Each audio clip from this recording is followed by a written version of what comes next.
დარწმუნებული ვარ, ხშირად ხსენია შემშოლებისგან თუ კიდე კარგი ბიჭი გაიზარდო, თუ კარგი გოგო გაიზარდო, მაშინ წიგნები წაიკითხე და ან რამე მსგავსი ფრაზები. ხომასია. დარწმუნებული ვარ, არც ახლა შეიძლება მოგწონთ წიგნების კითხვა, მაგრამ მე შეგეტყვი 5 benefits, რის შედეგად შეგიძლია წიგნის კითხვის შედეგად შეგიძლია განივითარო ეს ფაქტორები. პირველი, რაც წიგნის კითხვის შედეგად განივითარებ, არის ლაპარაკი. ლაპარაკის განვითარება. ლაპარაკის კითხვის დროს ასევე პარალელურად გაგივითარდება ლექსიკა, რის შედეგადაც უფრო დახვეწავ შენს ლაპარაკის სტილს და მანერას. ლაპარაკის განვითარების დროს შეიძლება ქუჩაში გაგაჩერონ და რაღაცა კითხონ ან რამეზე გილაპარაკონ, არ დადგები ენაჩხალაპული ბავშვივით. ილაპარაკებ მაინც რაღაცას და არ იფიქრებენ შენზე, რომ ენაჩხალებაო და რა მოუვიდა ამ ბავშვს. ბავშვს რა ეხა ადამიანს. ასევე ამ ფაქტორში მოიაზრება ისიც, რომ როცა კამათში შედიხარ ვინმესთან, თუნდაც ეს ხუმრობით იყოს ან თუნდაც სერიოზული კამათი, არ გამოგეილება მაგალითი და შეგიძლია მუდმივად იყო ამ კამათის წამყვანი ადამიანი. იმედი მივიღდი, რაც თქვი, ანუ არ დადგები კამათში ისე, თქოს მარტო ის ლაპარაკობს და შენ ჩუმატხარ და უსმენ მხოლოდ მას. მეორე არის ადამიანზე წარმოდგენის შექმნა. ადამიანზე როცა შეხედავ, შეიძლება ბევრი რაღაცით შეაფასო, მაგრამ პირველი არის მისი ლაპარაკის სტილი, გონების მუშაობა. ასევე არის როგორ აცვი ამას და საერთოდ რა წრეში მოძრაობს და მისი ცოდნა, რაც მთავარია. ამენი კითხვის შედეგად უკვე ადამიანზე ვიზუალურად რო წარმოდგენა გექნება შექმნილი, უკვე ძალიან კარგი არის და დიდი წინ გადადგმული ნაბეჭი არის, მაგრამ რა თქმა უნდა, მხოლოდ კითხვა არ შველის ადამიანის ვიზუალურ მხარეს, რომ შეაფასო ადამიანი როგორ არის. ვიზუალურად და შინაგანად, რა თქმა უნდა. მაგრამ რა თქმა უნდა, კითხვის დროს, როცა ნაკითხები ვართ, არ უნდა მივახციოთ მხოლოდ იმ მხარეს ყურადღება, რომ ნაკითხები ვართ და ის არის ჩვენზე ნაკლებად ნაკითხი და მაგის გამო შეგვიძლია გამსერიოთ ადამიანი. არა, ეგრე არ არის. მესამე არის წარმოსახვის განვითარება. როცა წიგნს კითხულობ, ყველაფერს ხედავ იცი, როგორც შენ გინდა და შენი გონება როგორც აღიქვავს მთლიან სამყაროს წიგნში. ფილმისგან განსხვავებით იმიტომ მისჩენია წიგნი, რომ როცა ჯერ კიდევ წარმოსახვას ავარჯიშებ და მე კიდევ უფრო ბევრი ბენეფიტი აქვს, წარმოსახვას ავარჯიშებ, ასევე გეხსნება უფრო მეტი ლექსიკა. გივითარდება და უფრო სასაგებლოა და უფრო გასართობიც არის, შემიძლია გითხრათ. ფილმი ნამდვილი სერიალი რო არის გამოსული, მე პირადად არა ეს კარგი რა. ადამიანის გონებისთვის და წარმოსახვისთვის თქმა უნდა, აზარმაცებს გონებას და წარმოსახვას. და მით უფრო ნაკლებად განვითარებული ტვინი აქვს ადამიანებს დღესდღეობით, აი მაგალითად ფილმების და სერიალების გამო.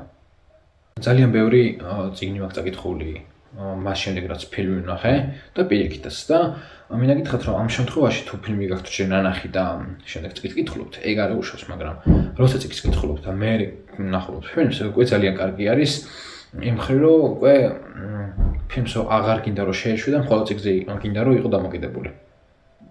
მეოთხე და ძალიან მთავარი რა, ეს არის წაკითხulis გააზრება.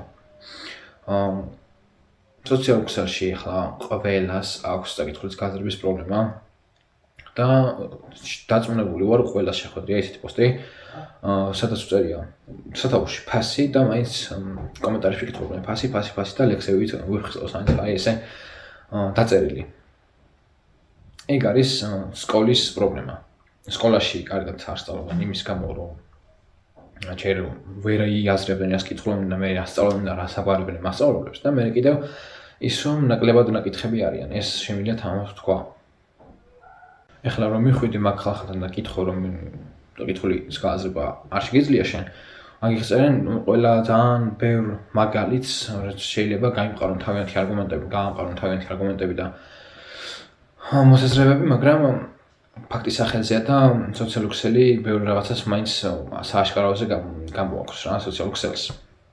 ასე თუ ისე მაინც საქართველოში ძალიან ბევრს უჭირს წაკითხული გააზრება რა. როგორც არ უნდა ვმალოთ ეს.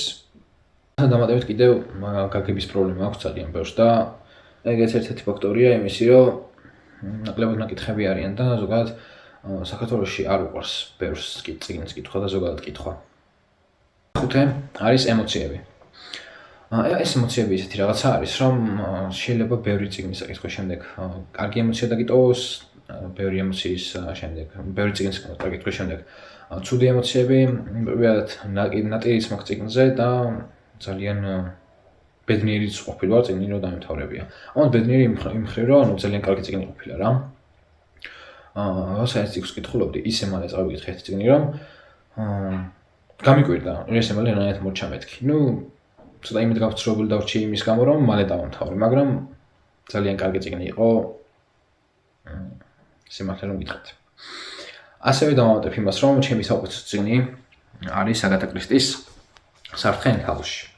ეს არის საუკეთესო წიგნი, რაც კი აგათა კრისტის დაუწერია ჩემი აზრით. ყველა საუკეთესო არის, მაგრამ ეს არის ყველასგან გამორჩეული. აი არ ვიცი რა ვთქვა, საუკეთესო.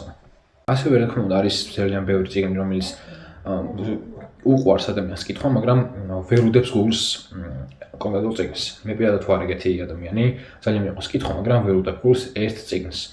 ძალიან ბევრთან მქონია მაგაზე კამათი, ჭუბი, ჩემ ახალ მეგობრებთან არ დავასახალებ რა წიგნია, ქართული წიგნი არის.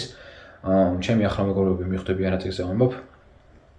და ძალიან რთულად გასაგები წიგნი არის და მე პირადად ვერ წავიკითხე მთელი 19-20 წლის განმავლობაში. და რა ვიცი, იმედია ოდესმე წავიკითხა, მაგრამ ჯერ არ მინდა და არ მაქვს სურვილი მაგ წიგნის წაკითხვის და ვერც ვიგებ სიმართლე რომ გითხრათ. ჩემთვის პირადად არის ძალიან რთულად გასაგები, თორე მე პირადად ვიცნობ ადამიანებს, ვისთვისაც აი გიждდებიან მაგ წიგნზე. მე პირადად ქართულ ლიტერატურაში ვგიждდები ეს ძველზე, ვეფხისტყაოსთან მიყვარს ძალიან. და რა ვიცი.